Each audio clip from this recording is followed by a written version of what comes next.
Inovasi tidak akan bermutasi tanpa kolaborasi, tanpa integrasi. Inovasi hanya akan menjadi ilusi jika tidak dapat dieksekusi. Titik terdalam sebuah prestasi jika ekspresi dari inovasi adalah sebuah solusi. Untuk lebih dalam tentang inovasi, bersama saya Ayu di podcast BBB, Bagaimana Banjarmasin Bekerja.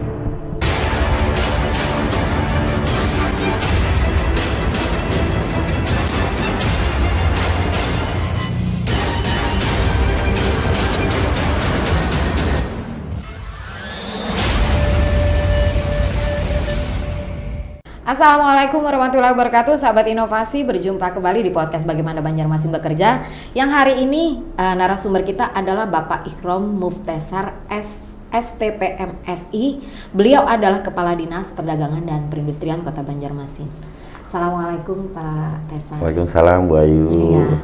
Terima kasih banyak sudah hadir di podcast kali ini. Sama-sama. Yang mana podcast Bagaimana Banjarmasin Bekerja ini adalah memberikan informasi-informasi terkait dengan bagaimana Banjarmasin bekerja dan juga inovasi-inovasi yang sudah dilakukan oleh pemerintah Kota Banjarmasin. Tentunya dalam hal ini inovasi yang dilakukan oleh Dinas Perdagangan dan Perindustrian. Mungkin sebelum kita berbicara tentang inovasinya, bisa Bapak sampaikan sedikit Pak mengenai tugas pokok dan fungsi dari Dinas Bapak sendiri. Baik, terima kasih Bu Ayu. Pada prinsipnya Dinas Perdagangan dan Perindustrian Kota Banjarmasin itu ada memiliki satu sekretariat dan 4 bidang. Bidang yang pertama adalah bidang peningkatan sarana distribusi perdagangan dan pasar, yang mana tugas pokoknya adalah melakukan penataan dan pengelolaan terhadap pasar-pasar rakyat yang ada di Kota Banjarmasin. Bidang yang kedua adalah bidang perindustrian, di mana tugas pokoknya adalah melakukan pengelolaan, juga pendataan, juga pemetaan terkait dengan perindustrian yang ada di Kota Banjarmasin. Namun karena ini skupnya Kota Banjarmasin, jadi kita hanya melaksanakan pembinaan terhadap industri-industri kecil, menengah, dan mikro. Sedangkan untuk yang besar itu dilakukan oleh provinsi. Yang ketiga adalah bidang perdagangan. Di sini kita melakukan pengelolaan terhadap pasar-pasar modern, terus juga pergudangan, dan lain sebagainya. Dan yang keempat adalah bidang kemetrologian, yang mana tugas pokoknya adalah melakukan tera-tera ulang terhadap seluruh alat ukur, takar, timbang, dan peralatan lainnya yang ada di Kota Banjarmasin. Contohnya seperti timbangan meja yang ada di pasar tradisional, terus juga dacing, SPBU, dan sebagainya. Baik, untuk isu strategis yang secara spesifik Pak, yang dialami oleh Dinas Perindustrian dan Perdagangan sendiri seperti apa? Sebenarnya cukup banyak isu strategis, tapi kita lebih mengedepankan isu strategis yang betul-betul berdampak terhadap masyarakat. Salah satu contohnya adalah terkait dengan bidang kemetrologian, yang mana kita cukup khawatir dengan adanya pengurangan takaran atau timbangan atau ukuran yang dilakukan oleh pelaku-pelaku usaha kita. Bagaimana tentang inovasi Pak? Inovasi apa yang sudah dilakukan? Dinas Perdagangan dan Perindustrian Kota Banjarmasin cukup banyak melakukan inovasi.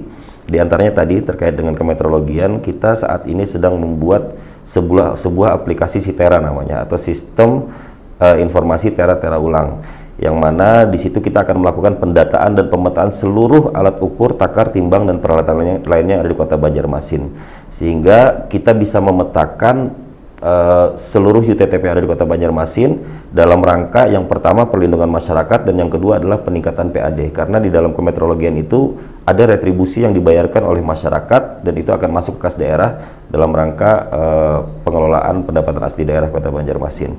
Kita juga melakukan atau membuat sebuah aplikasi namanya Silangkar. Ini dikelola oleh bidang pasar, yang mana Silangkar itu merupakan singkatan dari Sistem Informasi Layanan Geografis, Koordinat, dan Data Pasar, sehingga masyarakat bisa mengetahui, khususnya para pedagang ya, yang menempati pasar, menempati toko, kios atau bak yang ada di pasar-pasar milik pemerintah Kota Banjarmasin. Dengan menggunakan aplikasi tersebut, pedagang bisa mengetahui di mana sih sebenarnya titik toko yang mereka miliki, karena di dalamnya sudah ada titik koordinatnya. Terus juga data-data atau informasi terkait dengan pedagang pun dan toko tersebut pun ada di dalam situ, termasuk juga dengan tunggakan-tunggakan retribusi yang ada di toko tersebut. Saat ini kita juga sedang membuat sebuah aplikasi bekerja sama juga dengan Dinas Kominfotik, yaitu Sigar Baiman.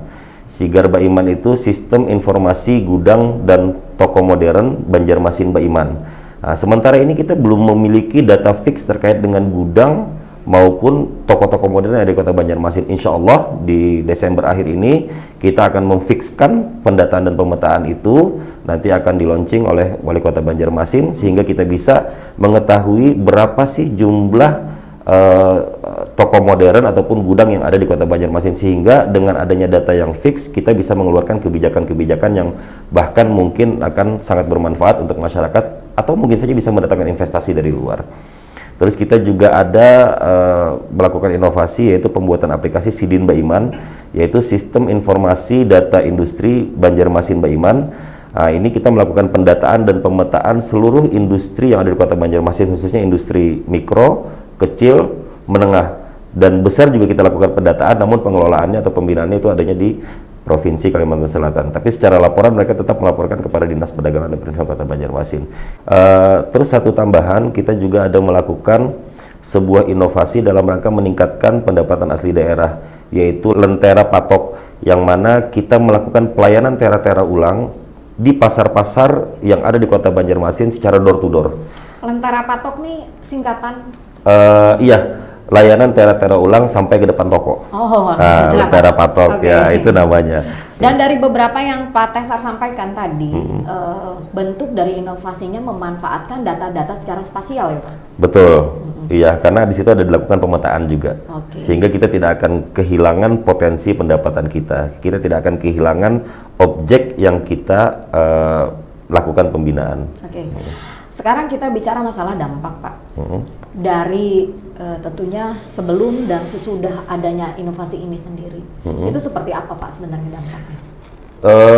Mungkin saya bisa sampaikan sebelum adanya Silangkar ya, Sistem Inovasi Layanan Geografis Koordinat dan Data Pasar.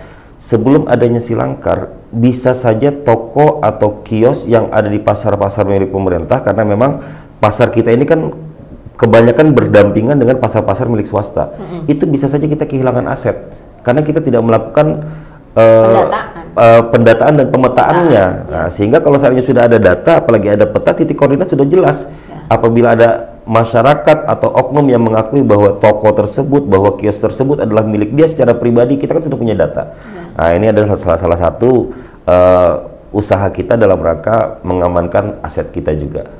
Satu pertanyaan terakhir Pak Tesar, apa yang akan dilakukan kaitannya untuk pengembangan potensi dari inovasi ini sendiri? Mungkin salah satunya adalah kita akan melakukan pengintegrasian dari semua aplikasi yang kita buat, tentu bekerja sama dengan Dinas Kominfotik, itu kita integrasikan ke dalam Smart City, sehingga masyarakat atau siapapun bisa mengakses terkait dengan data-data ataupun pemetaan-pemetaan yang sudah dilakukan oleh Dinas Perdagangan dan Perindustrian Kota Banjarmasin. Kita berharap dengan adanya data yang fix, kita bisa mengeluarkan kebijakan yang baik pula, kebijakan yang tepat sasaran, tepat mutu, dan mungkin saja kita berharap ada investor-investor yang bisa melakukan investasi di Kota Banjarmasin, dan ini sangat beriringan dengan keinginan Pak Wali Kota Banjarmasin, Pak Haji Ibnu Sina, dan juga Wakil Wali Kota Banjarmasin, Pak Haji Arifin, bahwa beliau ingin menciptakan atau menjadikan Banjarmasin sebagai Smart City.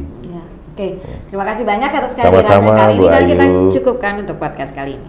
Bagaimana Banjarmasin bekerja? Terus melahirkan inovasi. Terima kasih. Assalamualaikum warahmatullahi wabarakatuh. Salam inovasi.